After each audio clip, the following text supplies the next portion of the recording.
Hoy vamos a hacer un breve resumen de todo lo que es la carta a los Hebreos. Antes de entrar directamente a leer algunos pasajes, quiero recordar algunas generalidades para que las tengamos claras. Esta carta se escribió aproximadamente a finales de la década del año 60.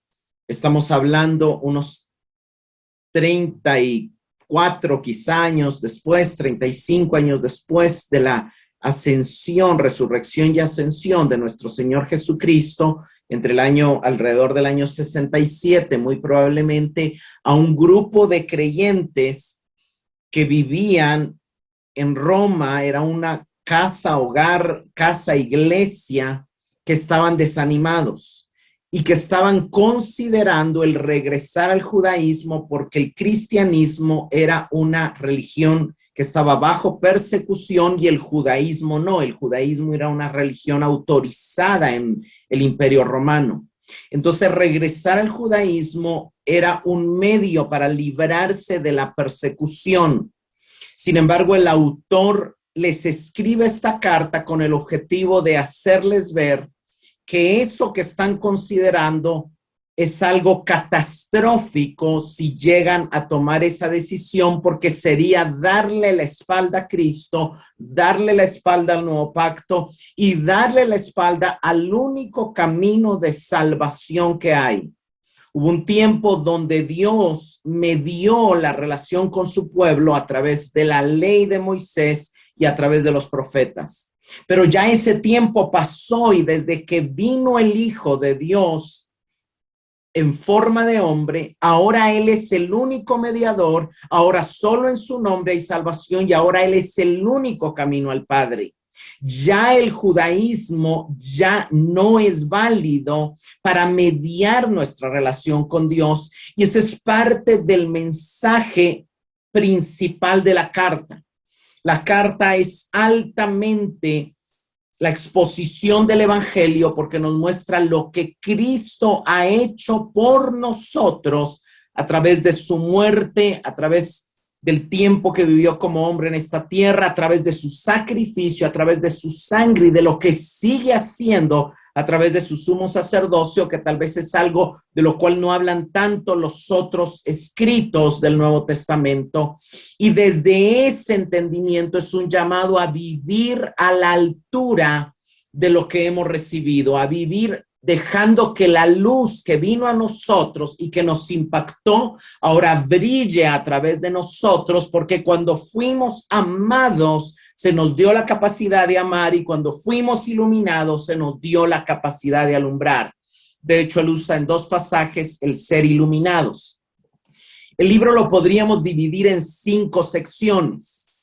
La primera sección, que podríamos tomarla como el capítulo 1 y 2, sería la revelación de Dios en su Hijo. Y en esta sección el autor se enfoca en mostrar cómo el Hijo de Dios es mayor a los profetas, trajo un cambio de tiempo y es mayor a los ángeles. La segunda sección va desde el capítulo 3 hasta la mitad del capítulo 5 y verso 10, y nos habla del carácter sumo sacerdotal del Hijo. Y en esta sección el autor nos muestra cómo Cristo es mayor a Moisés, cómo es mayor a Josué, cómo Él es el verdadero reposo y el único que nos da acceso al reposo verdadero.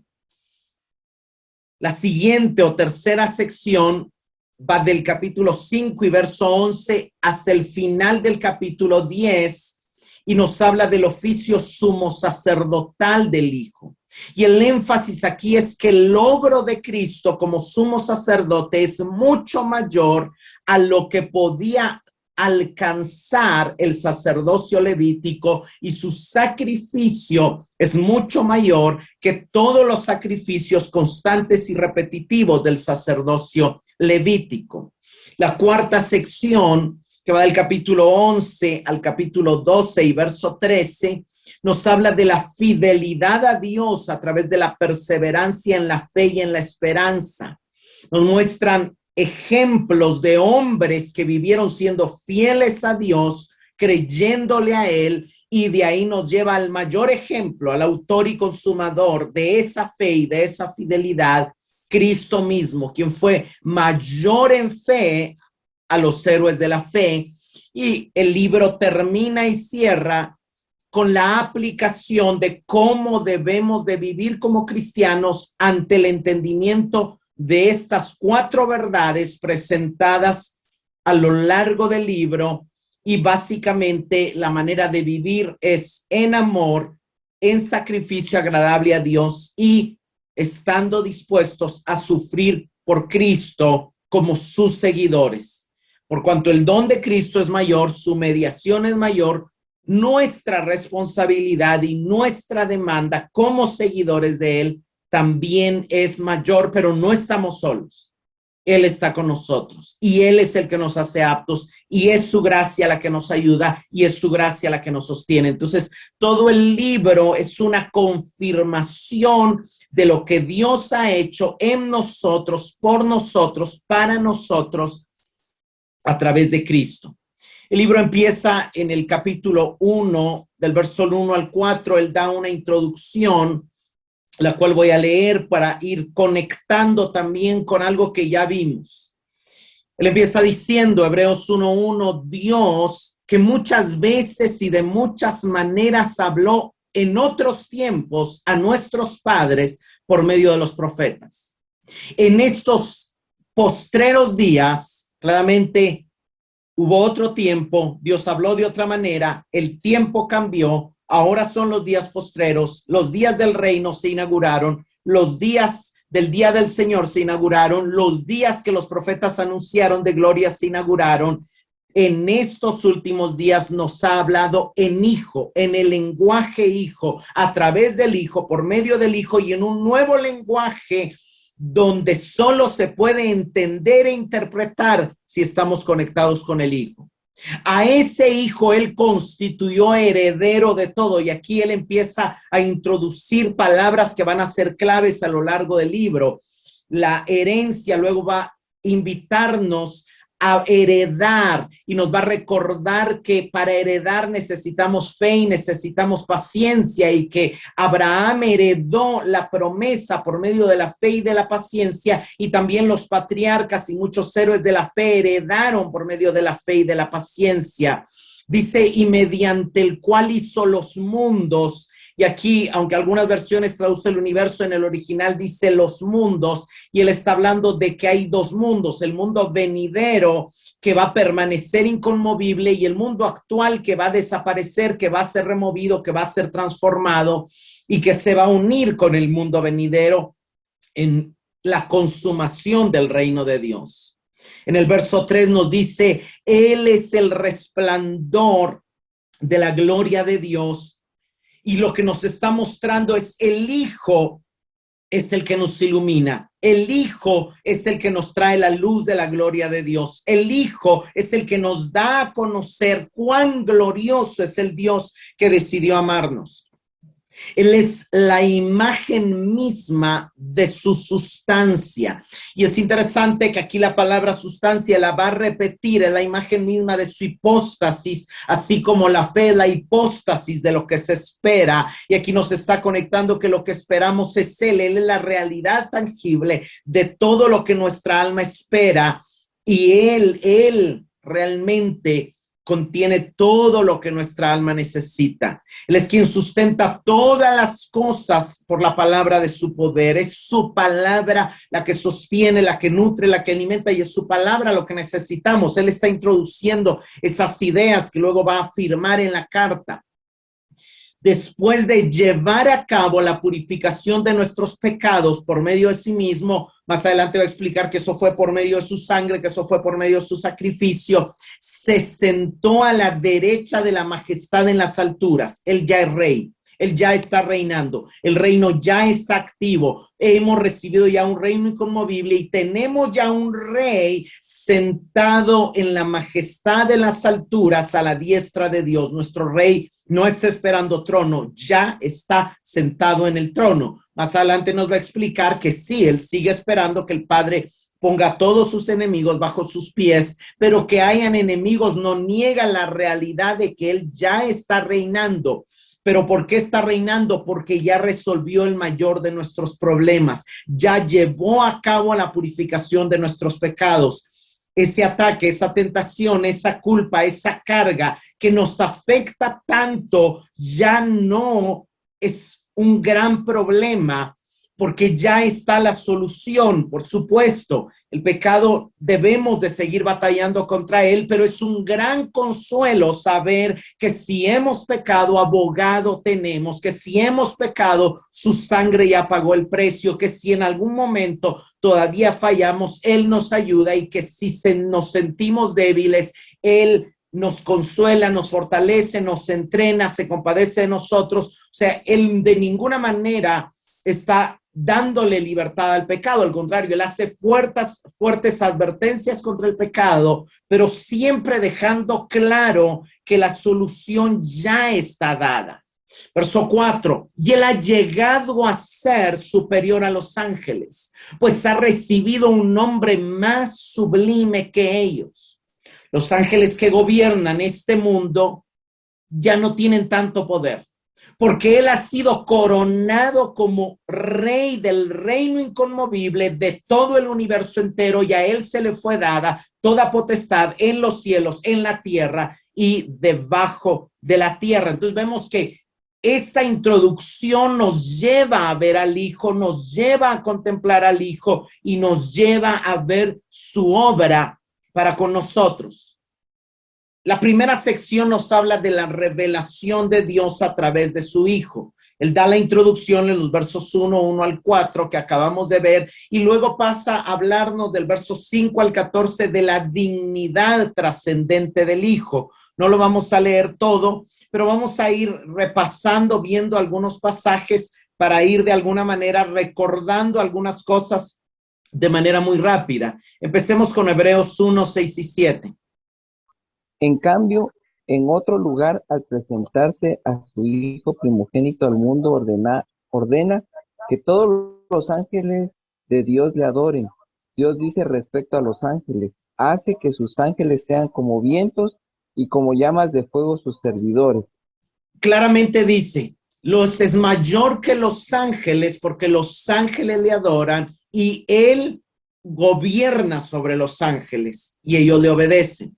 Vayamos a Hebreos 1 del 10 al 12. Y tú, oh Señor, en el principio fundaste la tierra y los cielos son obra de tus manos. Ellos perecerán, mas tú permaneces, y todos ellos se envejecerán como una vestidura. Y como un vestido los envolverás y serán mudados, pero tú eres el mismo, y tus años no acabarán. Cuando habla de fundaste la tierra, está hablando de este mundo actual. Fundó la tierra, sin embargo, va a perecer. Fundó la tierra, pero un día se va a sacar a luz que esta tierra es movible y va a ser removida. Todo lo que solamente Dios fundó para darle al hombre un espacio donde pudiera vivir lejos de él y a la vez encontrarse con él, para no ser muerto por su santidad y por su gloria. Él fundó esta tierra, pero un día la va a hacer pasar, pero él será el mismo. Entonces aquí él va a retomar este tema en el capítulo 12, pero desde aquí nos está trayendo a la mente, señores, este mundo presente no fue fundado para ser eterno y va a ser reemplazado por el mundo venidero un día. Sin embargo, y aquí en el capítulo 13 nos va a decir la idea que está aquí plasmada, pero Jesucristo es el mismo ayer, hoy y por los siglos. Vayamos a Hebreos 2, 1 al 3. Por tanto, es necesario que con más diligencia atendamos a las cosas que hemos oído, no sea que nos deslicemos, porque si la palabra dicha por medio de los ángeles fue firme y toda transgresión y desobediencia recibió justa retribución, ¿cómo escaparemos nosotros si descuidamos una salvación tan grande, la cual, habiendo sido anunciada primeramente por el Señor, nos fue confirmada por los que oyeron? Que aquí en Hebreos 2, 1 al 3 vemos la primera advertencia, el peligro de ignorar la palabra hablada de Dios. Aquí el autor empieza a hacer las primeras comparaciones entre los pactos. Cosas comunes entre los pactos, en ambos pactos Dios ha hablado. En el primer pacto Dios habló por medio de Moisés, por medio de los profetas, por medio de ángeles, y esa voz de Dios esperaba una obediencia de su pueblo y había un peligro de desviarse. Entre las diferencias, el mensaje que nosotros escuchamos, no lo escuchamos por medio de ángeles ni de profetas, sino directamente del Señor y de sus testigos, de ministros que tenían una diferencia con los del antiguo pacto, ya estaban unidos y ya eran parte del cuerpo de Cristo. El mensaje que oyeron los del antiguo pacto era un mensaje de si obedeces serás bendecido, si no obedeces serás maldecido, pero el mensaje que nosotros oímos es un mensaje de salvación. Cristo ya pagó el precio, pon tu fe en Él y si crees en Él, Él justificará tus pecados. Entonces, esta salvación es mayor porque no requiere más que la fe. Esta no era una salvación, era un llamado a la obediencia que al final la salvación se alcanzaba por medio de la fe, pero sí había una expectativa de obediencia y había una consecuencia de desobediencia.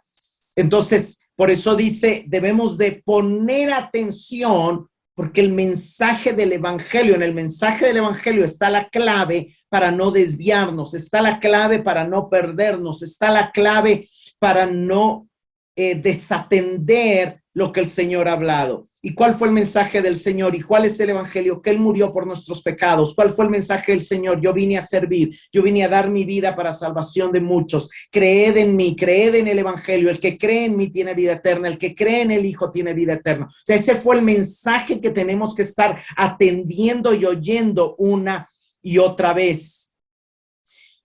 Vayamos a Hebreos 2:9. Pero vemos a aquel que fue hecho un poco menor que los ángeles, a Jesús, coronado de gloria y de honra, a causa del padecimiento de la muerte, para que por la gloria de Dios gustase la muerte por otros. Para que por la gracia de Dios experimentara la muerte por todos. Algo interesante es que en el verso 5 él acaba de decir, Dios no puso bajo los ángeles el mundo venidero, sino bajo el Hijo. Pero cómo el Hijo llega a tener esa estatura, primero se hizo como uno de nosotros, un poco menor a los ángeles, pero ahora está coronado de gloria y de honra. ¿Pero por qué está coronado? Por la muerte que sufrió. Y aquí él nos está tratando de conectar esas ideas que luego va a repetir de la necesidad de la fe, de la necesidad de la paciencia, de la necesidad de tener la mirada puesta en la meta. Cristo también tuvo la mirada puesta en la meta y Cristo también sufrió una muerte y también experimentó la muerte por todos. Entonces, aquí él está mostrándonos la humillación del Hijo como un paso necesario para su gloria. Para llegar a esa posición exaltada, primero vino a morir a este mundo, no porque pereciera morir, sino porque quería manifestar la gracia de Dios para salvarnos, murió en nuestro lugar. Se hizo solidario con nosotros, y esto nos dice Hebreos 2, 10, 11 y 12. Todas las cosas existen para Dios y por la acción de Dios, que quiere que todos sus hijos tengan parte en su gloria. Por eso, Dios, por medio del sufrimiento, tenía que hacer perfecto a Jesucristo, el Salvador de ellos, porque todos son del mismo Padre, tanto los consagrados como el que los consagra. Por esa razón, el Hijo de Dios no se avergüenza de llamarlos hermanos. El anhelo de Dios era llevarnos a su gloria. El anhelo de Dios era multiplicar sus hijos. ¿Y cómo lo va a hacer? Lo va a hacer por medio del Mesías. Ese Mesías que sufrió para poder salvarnos y que vino también del Padre y no se avergüenza de llamarnos hermanos. Él nos salva, nos santifica y nos adopta, permite nuestra adopción como hijos. Vayamos a Hebreos 2, 14 y 15. Así que por cuanto los hijos participaron de carne y sangre, él también participó de lo mismo, para destruir por medio de la muerte al que tenía el imperio de la muerte, esto es, al diablo, y librar a todos los que por el temor de la muerte estaban durante toda la vida sujetos a servidumbre. Entonces, Él vino para destruir al diablo y quitarle el dominio de la muerte y para libertarnos del temor a la muerte al darnos vida eterna. Esto nuevamente está conectado. ¿Cómo somos libres de ese temor a la muerte? Por medio de la fe que somos llamados a vivir, por medio de la esperanza que tenemos de vida eterna, por medio del ánimo que somos llamados a darnos los unos a los otros. De alguna manera, cuando ya hemos leído la carta completa, ya esto nos hace más sentido. Cristo participó con nosotros, Cristo está entre nosotros, Cristo nos anima, Cristo está intercediendo por nosotros. No debemos de temer la persecución, no debemos de temer el martirio, no debemos de temer a la muerte. Entonces, esto es algo bien, bien importante. Vamos a Hebreos 2, 17 y 18. Por Sí. eso tenía que ser hecho igual en todos sus hermanos, para llegar a ser sacerdote fiel y compasivo, y para obtener el perdón de los pecados de los hombres por medio del sacrificio.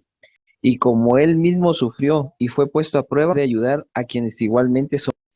Entonces, aquí nos dice claramente que era necesario en el verso 17 que fuera semejante a nosotros en todo. ¿Para qué? Para poder ser un sumo sacerdote misericordioso y fiel en lo que a Dios se refiere y poder expiar nuestros pecados. Un animal solo podía cubrir nuestros pecados, un hombre podía expiar nuestros pecados.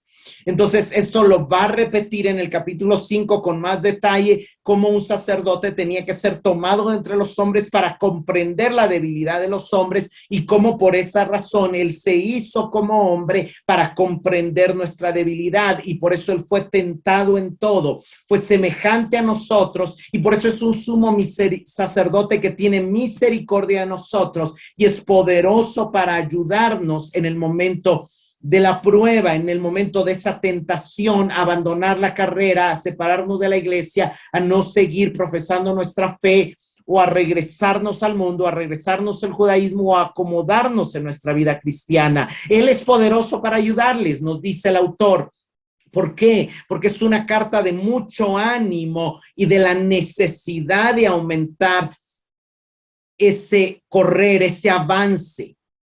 La segunda sección nos habla del carácter sumo sacerdotal del Hijo a partir del capítulo 3. Y lo primero que nos muestra es que él fue un sumo sacerdote digno de nuestra fe a causa de su fidelidad. Vayamos a Hebreos 3, 1 y 2.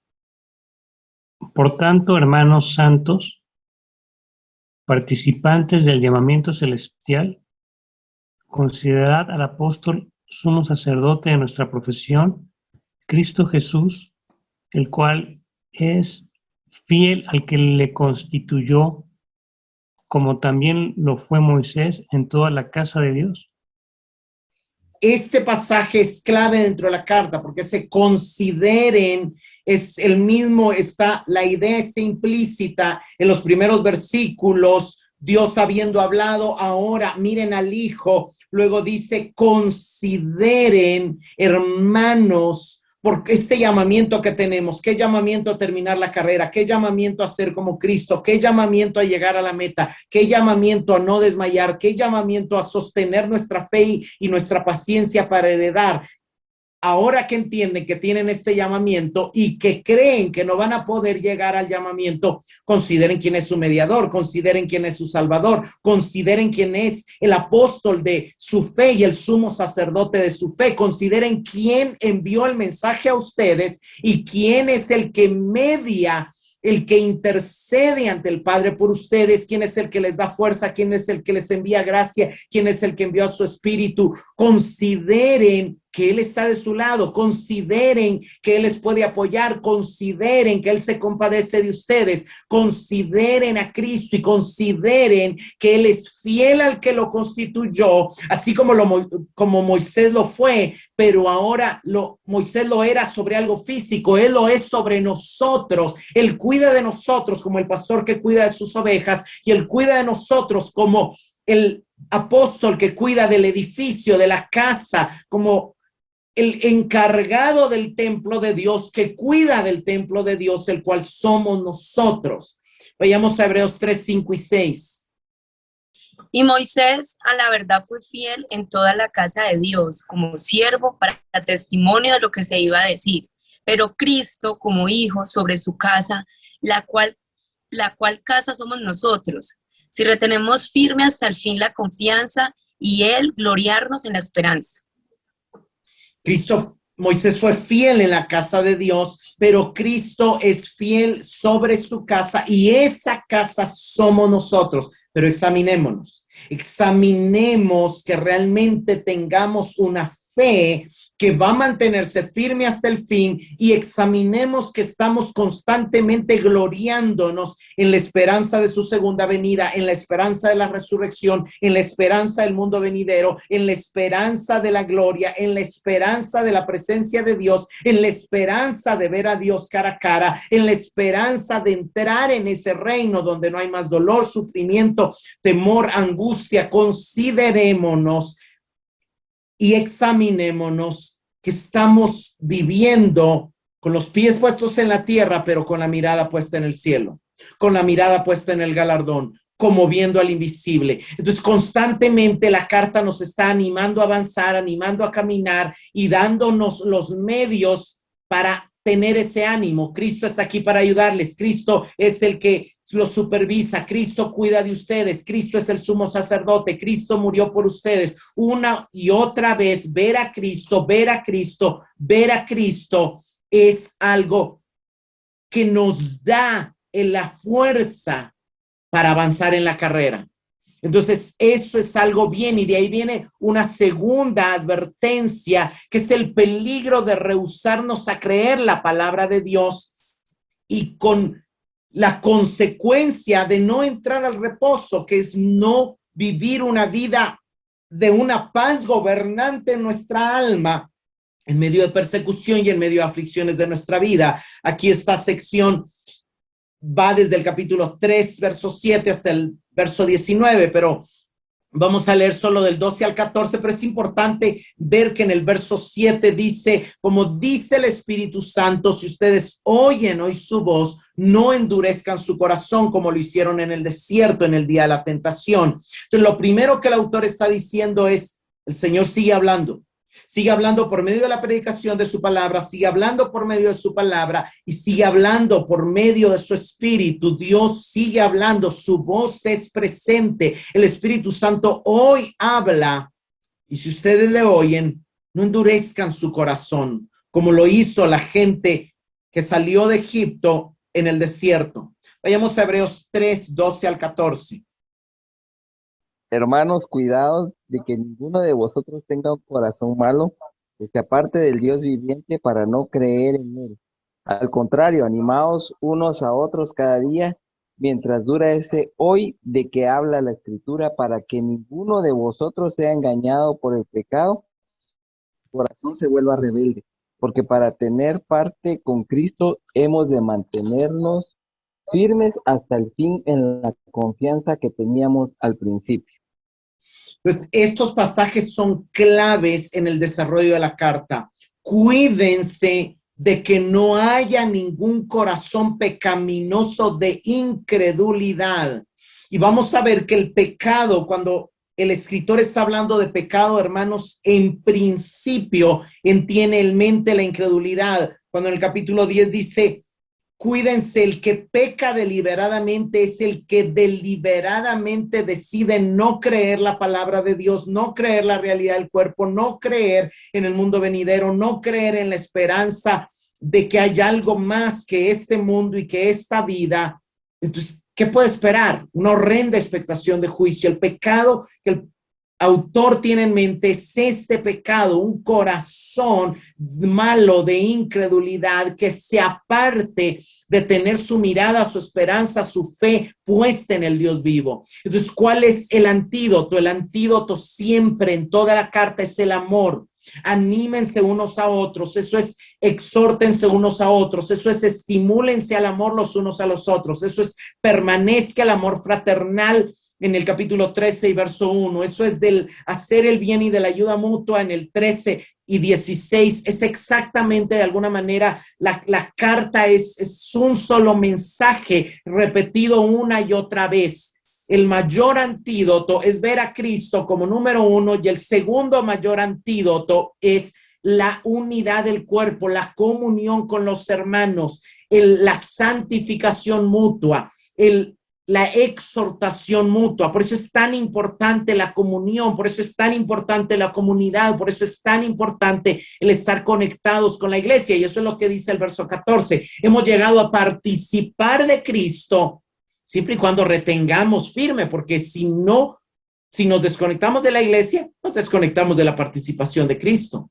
Si dejamos de congregarnos, dejamos de participar de Cristo, porque participamos de Cristo en la medida que estamos unidos. Y entonces, ¿qué pasaría si dejamos de participar? Nos quedamos fuera del ámbito de gracia.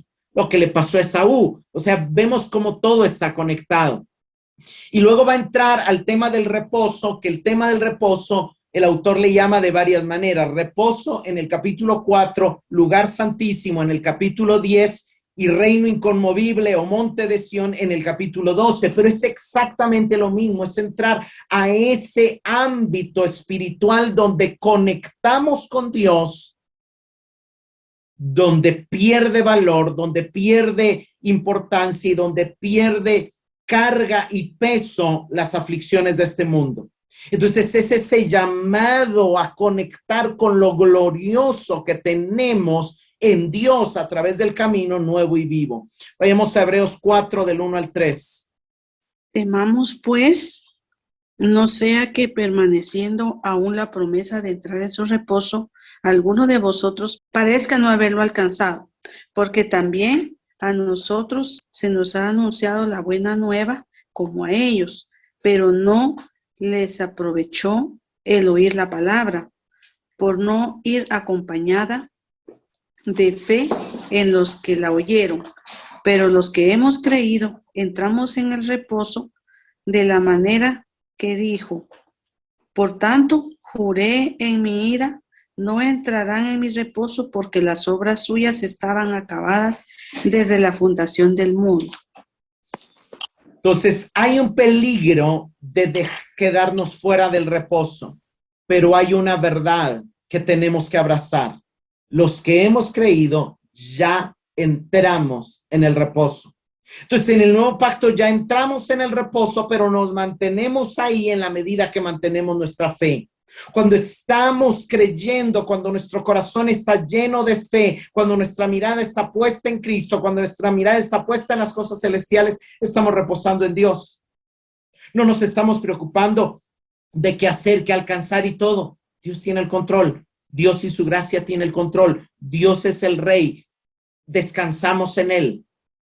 Pero cuando empezamos a quejarnos, cuando empezamos a ponerle más atención a los gigantes, a la persecución, a esto, a lo otro, entonces nos salimos del reposo, nos salimos del ámbito de gracia y nos perdemos, nos desconectamos de ese lugar de comunión donde la paz, la justicia, el gozo de Dios nos llevan a vivir una vida agradable a Dios. Vayamos a Hebreos 4 del 11 al 14. Esforcémonos, pues, por entrar en ese reposo, para que nadie caiga al seguir aquel ejemplo de desobediencia. Ciertamente, la palabra de Dios es viva y poderosa, y más cortante que cualquier espada de 2 filos. Penetra hasta lo más profundo del alma y del espíritu, hasta la médula de los huesos, y juzga los pensamientos y las intenciones del corazón. Ninguna cosa creada escapa a la vista de Dios. Todo está al descubierto, expuesto a los ojos de aquel a quien hemos de rendir cuentas. Por lo tanto, ya que en Jesús, el Hijo de Dios, tenemos un gran sumo sacerdote que ha atravesado los cielos, aferrémonos a la fe que profesamos. Entonces, procuremos entrar. Ya entramos, pero procuremos seguir entrando.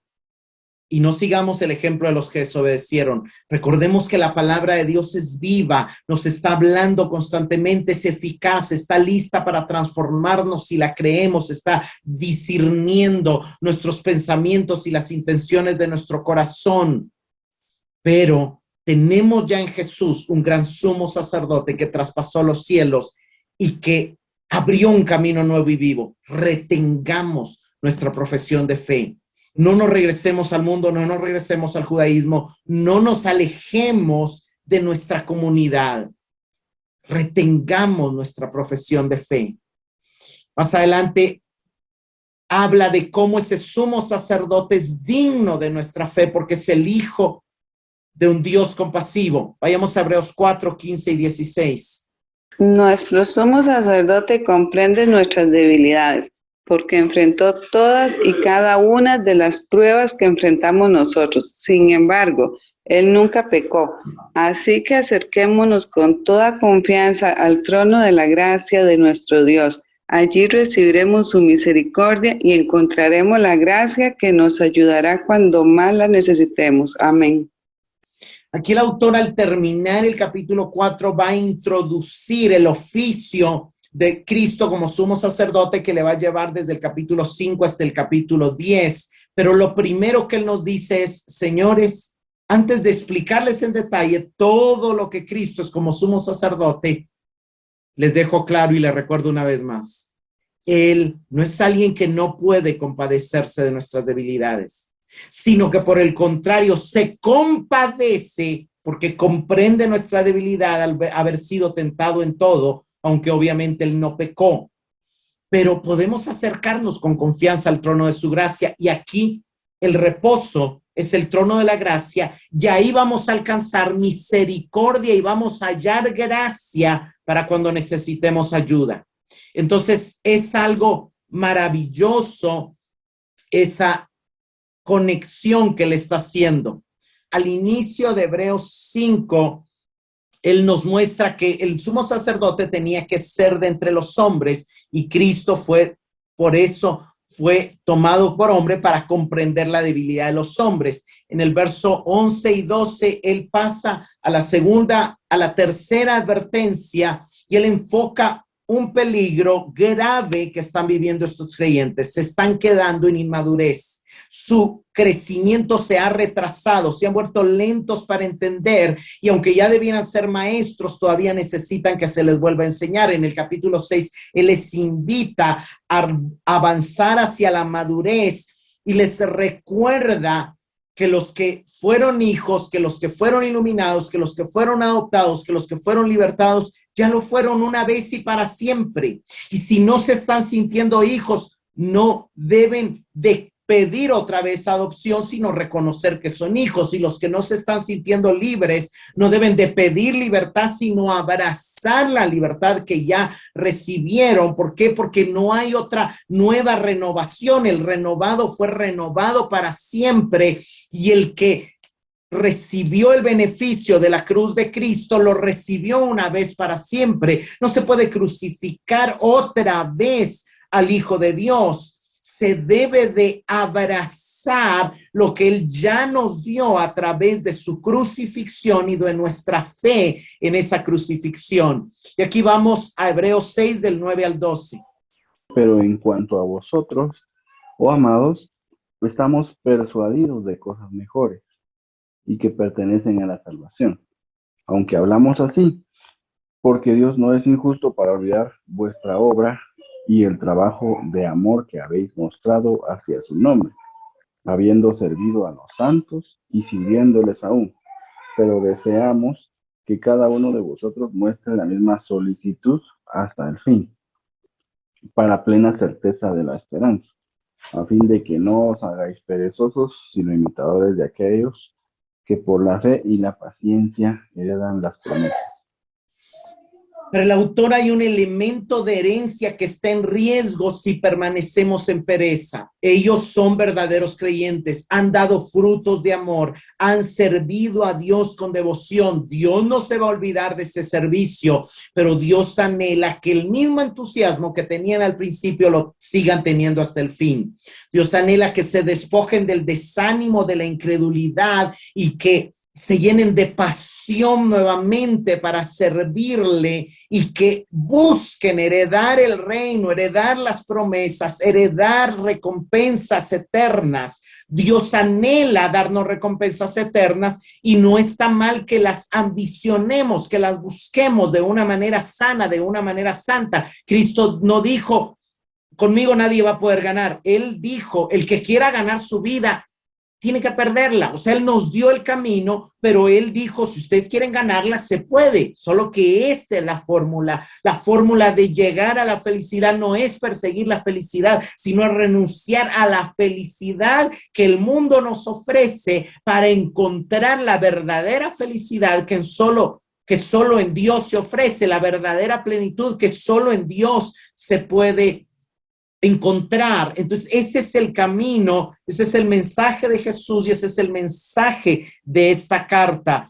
La base para la confianza en la segunda parte del capítulo 6 es que Dios no miente, que él ha jurado, le juró a Abraham, le juró a Cristo que iba a ser sumo sacerdote de Melquisedec, y esos juramentos dados sobre el evangelio en el que nosotros creemos nos dan esa confianza, una esperanza segura que aun cuando nos sintamos perseguidos por el temor, por la acusación, por la persecución, podemos correr y refugiarnos en esa esperanza, en ese juramento que Dios hizo a Abraham y que Dios hizo a Cristo, y entrar al lugar santísimo detrás del velo donde él entró como nuestro precursor y donde él está como nuestro sumo sacerdote.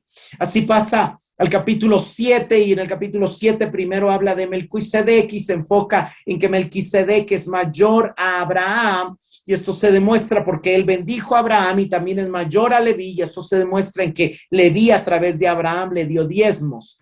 Entonces, Jesucristo vino no como un sacerdote levita, sino como un sacerdote de la orden de Melquisedec, y entonces él cambió el sacerdocio, y al cambiar el sacerdocio cambió la ley. Nos dice el 7:12, este cambio de ley trajo el cumplimiento del nuevo pacto. Lo vamos a ver en el capítulo 8, pero vayamos a Hebreos 7 del 25 al 28.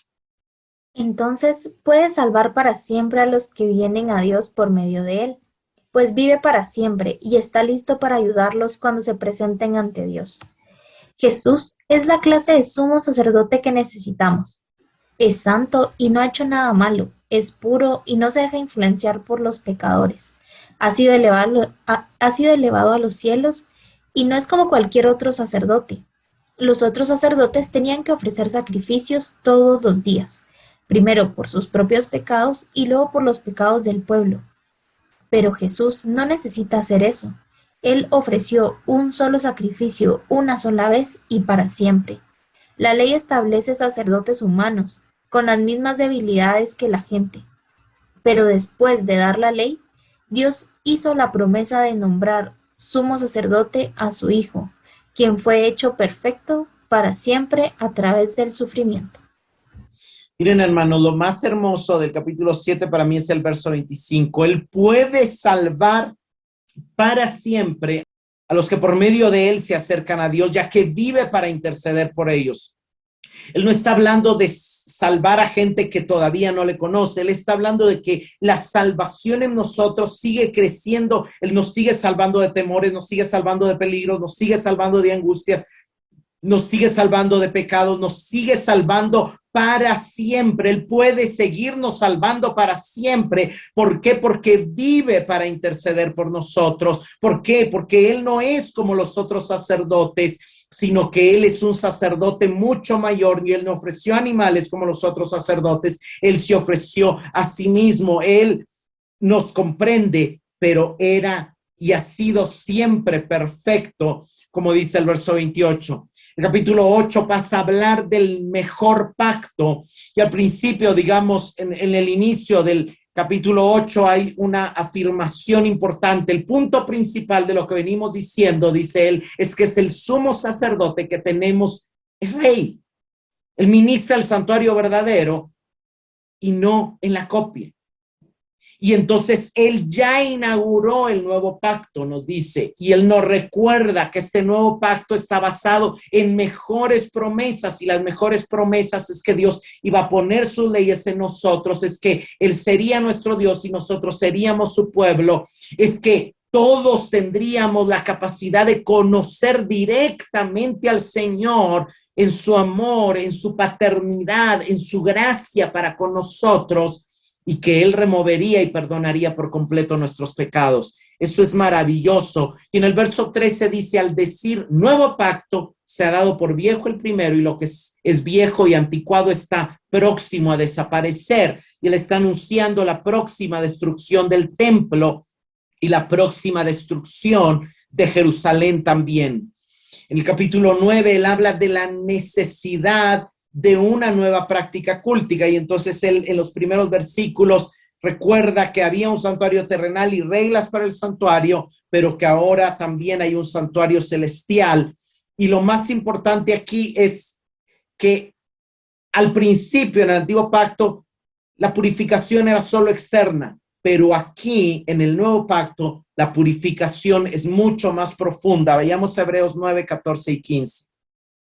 Cuánto más la sangre de Cristo, el cual mediante el Espíritu Eterno se ofreció a sí mismo sin mancha a Dios, limpiará vuestras conciencias de obras muertas para que sirváis al Dios vivo.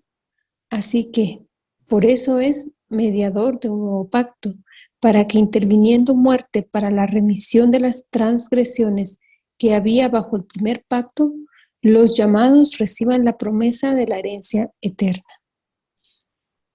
Hay una tensión en la carta entre una herencia que se va a recibir y una herencia que ya hemos recibido, que ya podemos recibir. Y es ambas cosas, hermanos, porque podemos recibir, hemos recibido ya un reino inconmovible, somos ya parte del reino, somos ya herederos, somos ya hijos, somos ya participantes del Espíritu, somos ya, podemos degustar la palabra y los poderes del siglo venidero, pero también lo esperamos. Pero esa sangre podía limpiar lo que los sacrificios nunca pudieron limpiar, nuestra conciencia. ¿Cómo? Cambiando nuestra identidad y llevándonos a vernos a nosotros mismos, ya no como pecadores, sino como hijos amados, justificados, que lidiamos por el pecado, pero que nuestra esencia ya no es el pecado, aunque sí lo era antes de recibir la vida nueva, antes de recibir la vida eterna. Luego él habla de que así como el primer pacto se inauguró con sangre, el nuevo pacto también se inauguró con sangre en el resto del capítulo 9, y en el capítulo 10 él llega a poner esa parte. En el capítulo 9 habla de lo objetivo que ganó el sacrificio de Cristo, en el capítulo 10 nos habla de lo subjetivo.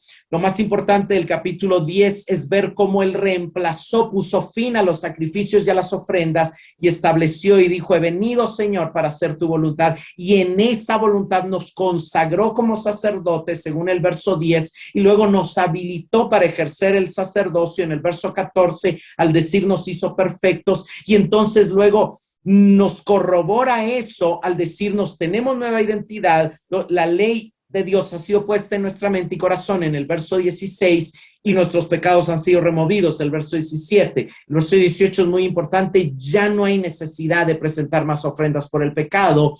Entonces, ¿cómo ejercemos el sacerdocio? A partir del verso 19 nos dice: ahora pues, ya tenemos libertad, ya hay un camino nuevo y vivo, acerquémonos, lleguemos a ministrar al Señor. Pero así como en el antiguo pacto el sacerdote tenía que tener ciertas vestiduras para entrar, tenía que tener un efod, una túnica, una mitra, nosotros lo que tenemos que tener es plena certidumbre de fe, que se confirma que cuando llegamos lo primero que hacemos es purificar nuestros corazones de mala conciencia, recordar la sangre que fue derramada y también confesar nuestros pecados para que esa sangre sea rociada y entonces ya podamos entrar en comunión con Dios. Cuando entramos en comunión con Dios lo hacemos manteniendo firme la profesión de nuestra esperanza, la esperanza de llegar a ser como Cristo, la esperanza de llegar a la meta, la esperanza de recibir la herencia, pero también lo hacemos entendiendo que somos un cuerpo. Entonces no entramos como desconectados de la realidad de la unión a Cristo y a los demás creyentes, sino conectados a la realidad de que debemos estimularnos al amor y a las buenas obras.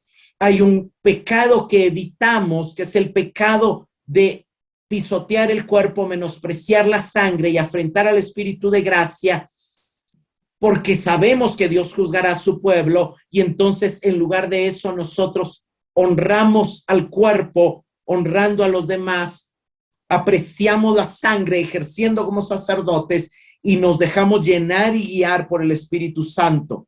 De ahí él vuelve a afirmar, ustedes han demostrado fe, han demostrado esperanza, pero el justo por la fe vivirá. Y no somos de los que retroceden para perdición, sino de los que tienen esa fe por las que vive el justo y por la que el alma alcanza la salvación, la herencia.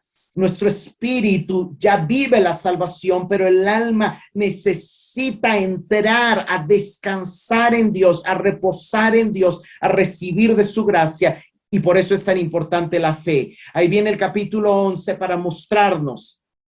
La fe es tener puesta la mirada en Dios. La fe es vencer el temor. La fe es obedecer a Dios. Y el objetivo del capítulo 11 es mostrarnos que a través de la fe se logran grandes hazañas, pero también se resisten grandes sufrimientos. Pero los hombres de fe están como ejemplo para hacernos testigos y decirnos: sí se puede ser fiel a Dios, sí se puede vivir por fe. Entonces ahí viene el capítulo 12 y el autor nos dice, estos hombres son testigos y nos dicen que se puede correr. Y nosotros tenemos una ventaja.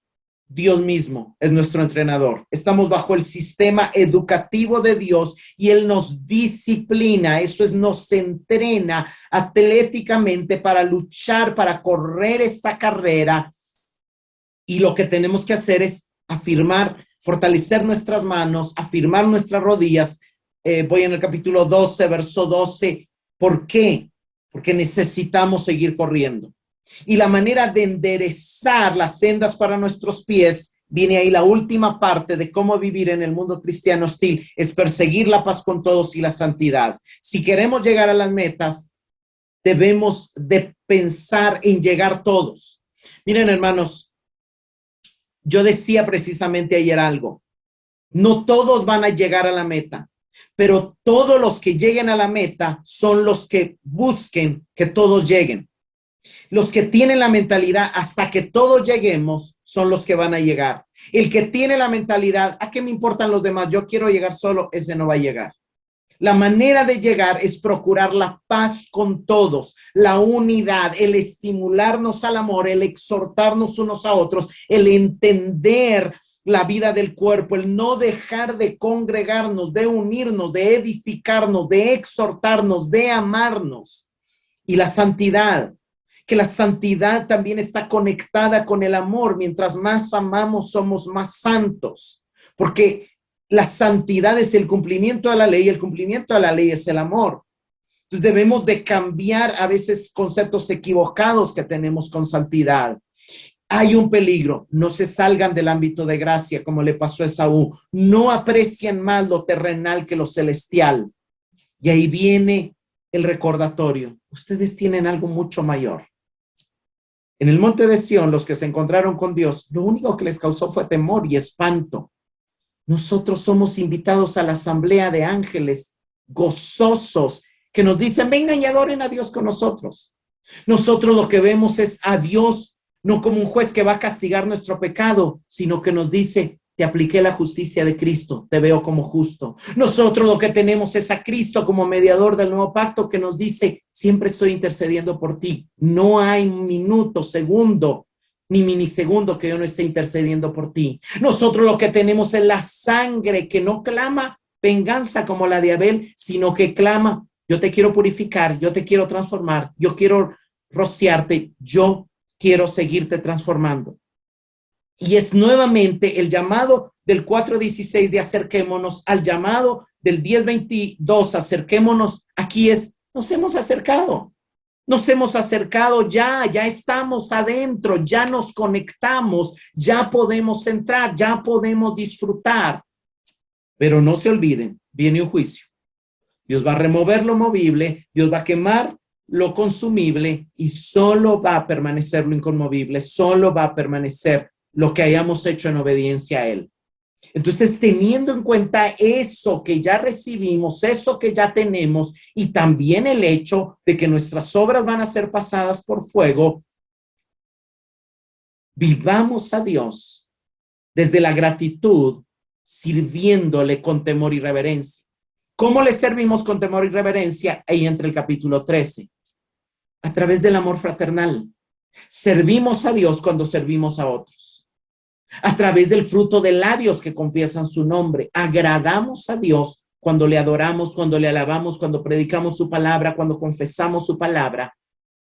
Y nuevamente, a través del amor fraternal, a través del hacer el bien y de la ayuda mutua. Y explicamos que no es solamente hacer el bien a los que nos hacen bien, sino ese amor y ese bien que se manifiesta de manera sacrificial, incondicional, sin esperar nada a cambio. Desde la gracia que yo he recibido, puedo extender gracia. Desde el perdón, desde el entendimiento de todo lo que a mí me perdonaron y que mi pecado fue removido, yo puedo perdonar al que me ofende.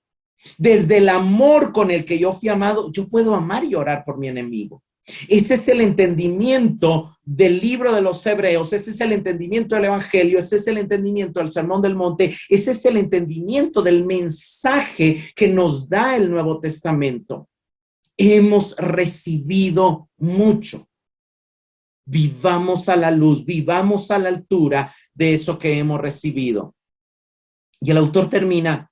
Obviamente no podemos negar las advertencias, el llamado. Cuídense de la lujuria, cuídense del amor al dinero, cuídense de la falta de fe, cuídense de la falta de contentamiento. Honren, sean fieles a su pareja para ser fieles a Dios. Amen a los hermanos, amen a su prójimo, a sus prójimos más cercanos, a sus familiares. Cuídense de las falsas doctrinas que abundan y busquen a los que predican la palabra de Dios, que claramente están explicando el texto. Y oren por ellos también. Y no permitan que ellos estén angustiados, desanimados. No les hagan difícil, facilítenles la labor. Pero y de ahí termina como una bendición final, que el Dios de paz, que el Dios que promueve la paz, que el Dios que nos une, que el Dios que creó el cuerpo, que el Dios que creó la iglesia, que el Dios que nos reconcilió con él y entre nosotros, que así como guió a Moisés para sacar al pueblo de Egipto, nos unió a Cristo para sacarnos de muerte a vida, que ese Dios, por la sangre del pacto eterno, los capacite para que puedan hacer su voluntad. Y que él haga en ustedes lo que a él le agrada por medio de Jesucristo. Le está diciendo, Dios ha hecho mucho, Dios los llama a seguir, Dios los llama a avanzar, Dios los llama a no perderse sus bendiciones, su reposo, su gracia, su acceso a su presencia. Y si ustedes están ahí con incredulidad, si ustedes están ahí desatendiendo, si ustedes están ahí abrazando el pecado, están mucho lo que se están perdiendo en el ámbito espiritual. Hermanos, quiero recordar, cuando la Biblia dice, busquen la paz con todos y la santidad sin la cual nadie verá al Señor, habla de verlo aquí en nuestra vida. Hay una gran diferencia entre vivir en un evangelio viendo al Señor, viéndolo, oyéndolo, en nuestros hermanos, en nuestra iglesia, en nuestros líderes, en las personas que nos rodean, en la naturaleza, en la escritura, en los libros. Podemos vivir viéndolo, como Moisés caminó viendo al invisible y como Abraham caminó viendo la ciudad que tenía fundamentos, o podemos esperar a verlo hasta que todo ojo le vea en su segunda venida. Todos le van a ver. Por eso no puede aplicar a algo escatológico, aplica al hoy. Hoy solo le vamos a ver si buscamos la paz con todos y si buscamos la santidad. Y en la medida que le veamos, vamos a entender que de lo mucho que ya hemos recibido, Él quiere seguirnos dando, Él quiere seguir capacitándonos, Él quiere seguir obrando en nosotros lo que a Él le agrada, pero todo es por la mediación de Cristo, todo es por su sacrificio, todo es por Él. Por eso, contemplarlo a Él y contemplar el reino, la familia, el cuerpo en el que hemos sido integrados es la clave para que podamos llegar hacia la meta. Para terminar, los mensajes que resaltan en el libro son: consideremos, contemplemos, miremos a Jesús, pongamos los ojos en Él. Él es nuestro máximo ejemplo, nuestro Salvador, nuestro Redentor, el que más nos ama, el que intercede por nosotros, el que murió por nosotros, el que se compadece de nosotros, el que nos extiende su gracia. Él es la expresión última y máxima de la palabra de Dios. E inauguró el nuevo pacto y el inicio de los últimos días. Él purificó nuestra conciencia y removió por completo nuestro pecado. Él habilitó un camino nuevo y vivo para acceder a Dios, al mundo venidero, al cielo, al reposo, al reino de Dios. Él ya nos dio acceso a Dios para que nos acerquemos con fe, con esperanza y con amor a los demás. Él sigue entrenándonos en esta lucha, en esta carrera. Y sigamos luchando hasta ganarle al pecado, principalmente al de la incredulidad, que es el más importante y es el que de alguna manera se conecta con todos los demás. Pero recordemos, viene un juicio y dado que lo movible será removido, construyamos un tesoro inconmovible, construyamos un tesoro eterno. Aunque seguir a Cristo nos traiga vergüenza en el tiempo presente, es el único camino posible a la gloria. Señor, te damos gracias por este tiempo que nos has permitido estudiar esta hermosa carta dirigida a nosotros. En esos momentos cuando el desánimo, cuando la persecución, cuando la tentación a separarnos de la iglesia, del cuerpo, de la comunidad, o a vivir un evangelio donde no nos estamos intencionalmente promoviendo la edificación y la santificación mutua. Gracias porque tu palabra viene como viva y eficaz a discernir que necesitamos este llamado a avanzar, este llamado a crecer, este llamado a tener un mayor compromiso con vivir la vida del reino que hemos recibido, con amar a los que son parte de nuestra familia de la fe, a participar de una mejor manera en la vida del cuerpo, a dejarnos ser ministrados por otros y ministrar a otros, estimulándonos siempre al amor, al crecimiento, al avance.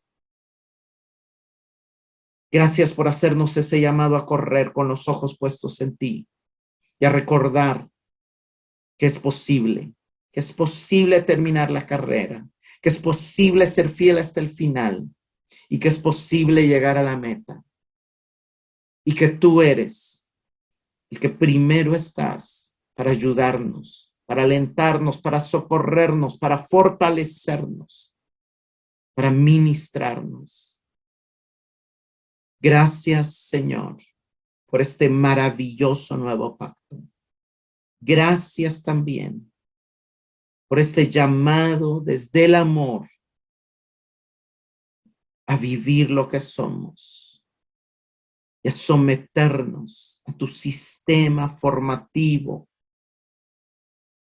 para poder brillar y para poder expresar la vida de Cristo en este mundo ante los demás. En tu nombre oramos. Amén y amén.